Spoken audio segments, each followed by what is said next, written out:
আসসালামু আলাইকুম ওয়া রাহমাতুল্লাহি ওয়া বারাকাতুহু। শাহে মদিনা দরবার শরীফের পক্ষ থেকে আমি আজ আপনাদের মাঝে আরেকটি আধ্যাত্মিক জগতের বিষয় নিয়ে আলোচনা করার জন্য উপস্থিত হয়েছি। সে বিষয়টি হলো মুরিদের প্রতি পীরের দায়িত্ব কি, অথবা মুরিদের প্রতি পীরের যে তিনটি দায়িত্ব আছে সেটি পীর মুরিদের প্রতি পালন করছে কিনা, এবং যে তিনটি দায়িত্ব মুর্শিদ যদি পালন না করে, পীরে যদি পালন না করে, তাহলে মুরিদ আধ্যাত্মিকতার রাস্তায় আগাইতে পারবে না।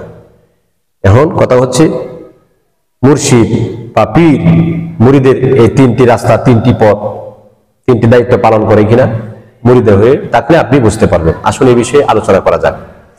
এই বিষয়টি আলোচনা করার আগে চ্যানেলটিতে যারা নতুন আছেন আপনারা সাবস্ক্রাইব করে বেল আইকন বাজিয়ে পাশে থাকুন। ভিডিওটি শুরু থেকে শেষ পর্যন্ত দেখার চেষ্টা করুন এবং আসল খোলামেলা কথা বলি। আর স্ক্রিনে দেওয়া নাম্বারে বিশেষ কোনো প্রয়োজন আপনারা যোগাযোগ করবেন, অযথা কেউ ডিস্টার্ব করবেন না। আসলে একটা দাওয়াতনামা দিচ্ছি আপনাদেরকে। আগামী ডিসেম্বর মাসের 6 তারিখে শনিবার 2025 সাল শাহে মদিনা দরবার শরীফ, কিশোরগঞ্জ জেলা, কিশোরগঞ্জ থানা, গাবতলী গ্রামে, বৌলাই ইউনিয়নে, অর্থাৎ শাহে মদিনা দরবার শরীফ, কিশোরগঞ্জ, গাবতলী, বৌলাই, গাবতলী গ্রামে আপনাদের সকলকে দাওয়াত করা হলো। সকলে ইনশাআল্লাহ আসবেন। আসুন আলোচনা করা যাক মুরিদের প্রতি পীরের যে তিনটি দায়িত্ব, কি কি বিস্তারিত আলোচনা করছি। অর্থাৎ পীরের দায়িত্ব আছে বাবা, কারণ পীর হলো ফার্সি শব্দ, যাকে অনুসরণ করি, মুরিদারা তাই মাইনা চলে। মুরিদ হইলাম যে আপনি মুরিদ হয়েছেন, বায়াত হয়েছেন, কি জন্য হয়েছেন? যাতে আমার ভালো পথে চালাইবো, ভালো কথা বলবে এবং আল্লাহ রাসূল পাওয়ার জন্য আমাকে একটা পথ বাতলাই দিবে। এই জন্যই কিন্তু মূলত পীরের কাছে যাওয়া, অন্যতার জন্য নয় বাবা।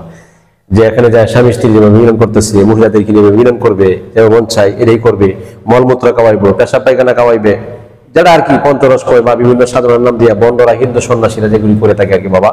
আমার কথা একটু খোলামেলা হয় আর কি, এর জন্য কষ্ট নিবেন না, দরদি বাবারা, মায়েরা কষ্ট নিবেন না। হ্যাঁ, খোলামেলা বলা একটু আমি পছন্দ করি, চয়েস করি, কারণ আমার দয়াল নবী রহমাতুল আলামিনের প্রতি আপনারা ভালোবাসা রাখবেন। আমার নবীজির কথাগুলি, আমার আল্লাহর কথাগুলি, ওলিয়া উলিয়াদের কথাগুলি হক কথা, তো এই জন্য আমি গোপন রাখতে পারি না, আর একটু কষ্টি লাগে। তবে যারা আমার এই কষ্টি কথাগুলি হৃদয়ে লালন করে থাকে তারা আমার বন্ধু। অনেকে আবার এই কথাগুলি অনেকে পছন্দ করেন, আপনারা জানি যে অনেক লাইক শেয়ার করে থাকেন আলোচনা শোনার পরে, আমি দেখছি।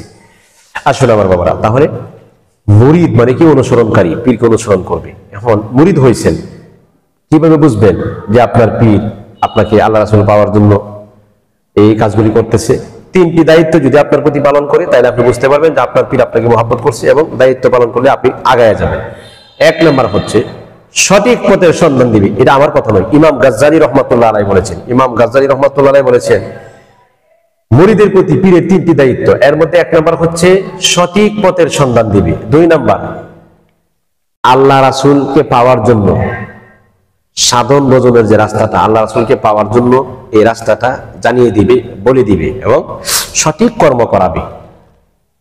3 নম্বর চরিত্র সংশোধন করবে, চরিত্র সংশোধনের কথা বলবে, পথ বাতলিয়ে দিবে। কুস্বভাব নিয়ে কিন্তু তরিকতে থাকা যায় না। অনেক নোংরামি, ফাহাসা, বিভিন্ন কিছু চলে, দেখেন না? এগুলি কিন্তু আসলে তরিকতে বদনাম হয়, এগুলি তরিকাত হয় না, বরং আর অন্তর থেকে আধ্যাত্মিক শক্তি উঠে যায়। এজন্য চরিত্র ভালো রাখতে হবে। আর মুর্শিদের সাথে একটা সুসম্পর্ক রাখতে হবে। আল্লাহ রাসূলকে পাওয়ার জন্য কিন্তু একটা মুর্শিদের সহবত দরকার, মহাব্বত দরকার। কারণ মুর্শিদ সঠিক পথ দেখাইবো। আর অন্যদের কাছে যদি যান তাইলে আবার পথ ব্যতিক্রম দেখাই দিব। আবার কিছু মুর্শিদ আছে জানে না, মুরিদের চাইতেও কম জানে, বেকুব, কোরআন সুন্নাহর জ্ঞান নাই। হ্যাঁ, আবার যেটা মন চাই এটাই করে দেয়, এটাই করো, এটাই করতে থাকো। এই জন্য দেখে শুনে হবে না। একজন বিজ্ঞ গুরু, বিজ্ঞ আলেম, ওনাদের কাছে আপনারা বায়াত গ্রহণ করবেন। বায়াত হওয়া ছাড়া আল্লাহ রাসূল পাওয়া যাবে না বাবা। এই জগতে যত ওলি আল্লাহ হইছে তারা 2টা লাইন ধরছে, 2টা লাইন ছাড়া আল্লাহকে পাওয়া যাবে না। দেখেন, এখন হচ্ছে যে পীরের প্রতি যে মুরিদের, অর্থাৎ মুরিদের প্রতি যে পীরের দায়িত্বটা, এটা 2 ভাগে বিভক্ত। একটা শরীয়তের দায়িত্ব, একটা প্রকাশ্য দায়িত্ব, আর একটা হলো অপ্রকাশ্য। প্রকাশ্য দায়িত্ব যেটা শরীয়তের আমল আখলাকগুলি বাতলাইয়া দিবে, এবং অপ্রকাশ্য যেটা গোপন, এটা বলা হয় মারেফত। এই জন্য শরীয়তের এলেম লাগবে, মারেফতের এলেম লাগবে। এই জন্য শরীয়তও লাগবে, মারেফতও লাগবে। শুধু শরীয়ত দিয়ে আল্লাহ রাসূল পাওয়া যাবে না, আবার মারেফত বাদ দিয়ে আল্লাহ রাসূল পাওয়া যাবে না। আবার দেখা গেল যে মারেফত করলেন, শরীয়ত করলেন না, এটাও করা সম্ভব না। দুটোটাই লাগবে। এই দুইটা জগতের অভিজ্ঞ কারিগর যিনি, তার কাছে যায় বায়াত গ্রহণ করবেন, তাহলে আপনি বহু দূরে আগায় যাবেন, নচেত আগানো সম্ভব নয়। এজন্য আল্লাহ রাসূলকে সাধন করতে হলে শরীয়ত এবং মারেফতের জ্ঞান লাগবে, এবং শরীয়ত এবং মারেফতের এলেম লাগবে, শরীয়ত এবং মারেফতের কর্মকাণ্ডগুলি লাগবে।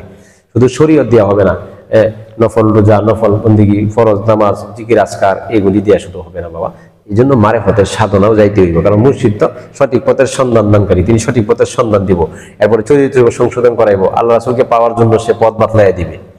এই তিনটা জিনিস যদি আপনার প্রতি থাকে, আপনার মুর্শিদ আপনাকে দেয়, তাহলে বুঝবেন যে আপনার গুরু, আপনার মুর্শিদ অবশ্যই আপনাকে ভালোবাসছে এবং দায়িত্ব পালন করছে। কেন? তার কথা হলো বলবে, আপনার সাথে মোবাইলে বলতে পারে, বা আপনি আসছেন সরাসরি সহবত নেওয়ার জন্য, তখনও দেখবেন দুনিয়াদারির কথা বাদ দিয়ে আপনার সাথে এই তরিকার কথাগুলি উপস্থাপন করছে, বলতেছে, তালিম দিচ্ছে। এগুলি বাবা সাধারণ কথা না। মুর্শিদ যদি সরাসরি পয়সা কথা বলে আপনার সাথে, এই সাধারণ কথা না, বহু দামি কথা, এটা একটা সহবত। তখন 60 বছর নফল নামাজ পড়লে যতটুকু সহব হইব, আপন হক্কানি রব্বানি ওলি আল্লাহর সামনে, বন্ডের কথা নয়, মুখে দাড়ি নাই, গান বাজনা করে মহিলা পুরুষ একসাথে। আমি গান বাজনার বিরুদ্ধে না, তবে সঠিক নিয়মে করলে আমিও করতে রাজি আছি, আমিও ওটাকে পছন্দ করি। সঠিক নিয়মে তো করে না, এন্দে মহিলা এন্দে পুরুষ একসাথে নাচানাচি করতেছে, নামাজ রোজার খবর নাই, পেশাব পায়না করে ডিরা কুলো ব্যবহার খবর নাই, এন্দে খাইতেছে গাঁজা, এন্দে এইটা, এন্দে এইটা না, এটা বাবা তরিকত না।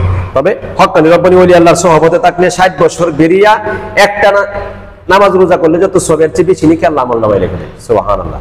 আর মুর্শিদ যদি সরাসরি তালিম দেয়, এটা তো আর কোনো কথাই নাই, এটা কলমের মধ্যে নূর পয়দা হয়, ভিতরে নূর জাগ্রত হয়ে যায়। তখন এই বৈশা তালিম শুনলে মুর্শিদের প্রতি একটা মোহাব্বত পয়দা হয়ে যায়, মুর্শিদের কাছে আসতে মনে চায়, আরো কাছে আসতে, আরো কাছে আসতে, যে মুর্শিদের একটু চরণ সেবা করি, একটু খেদমত করি, একটু সেবা করি, কারণ খেদমতেই ক্ষুধা মিলে, এরকম মন চাই। এজন্য মুর্শিদের সহবতে থাকবেন। এই 3টি দায়িত্ব অবশ্যই মুর্শিদ আপনাকে পালন করবে। কম কম হলেও আপনার মুর্শিদ কিন্তু আপনাকে এই পথ বাতলাইবে, এই পথ বাতলাইবে। এটা 3টি দায়িত্ব থাকে পীরের প্রতি। আশা করি বুঝতে পেরেছেন। সকলে ভালো থাকুন। আজকের মতো এখানে বাবারা, আমার মায়েরা, আমার বোনেরা যারা আছেন ছোট ছোট, আমি সকলকে, নারী জাত যারা আছেন এদেরকে কিন্তু আমি আমার মা বলিয়ে রাখি, কারণ তরিকার জগৎ হচ্ছে মায়ার জগৎ। এখানে নোংরামি হয় না, মা বললে এখানে আর কোনো কিছু তাকে না, চলে না। এখানে মায়ার জগৎ। আমি আমার মায়ের কুলে বড় হয়েছি, মায়ের কুলটা খুব দামি বাবা। এর জন্য আমি সকলকেই মা বলে আখ্যায়িত করি। হ্যাঁ, মা আপনারা কেউ রাগ করবেন না, গোসা করবেন না আমার কথায়। ভালো না লাগলে মা বাবারা কথাগুলি আপনারা ফেলে দিবেন, আর যদি ভালো লাগে কথাটি হৃদয়ে আপনারা সাদরে গ্রহণ করবেন, উপকার হবে। যদি আমার এই কথা বলার মাধ্যমে, আলোচনার মাধ্যমে কোনো কষ্ট পেয়ে থাকেন ক্ষমা করবেন। আর যদি এই আলোচনা শোনার পরে আপনি উপকৃত হন, আমি গুনাহগারের জন্য একটু দোয়া করবেন।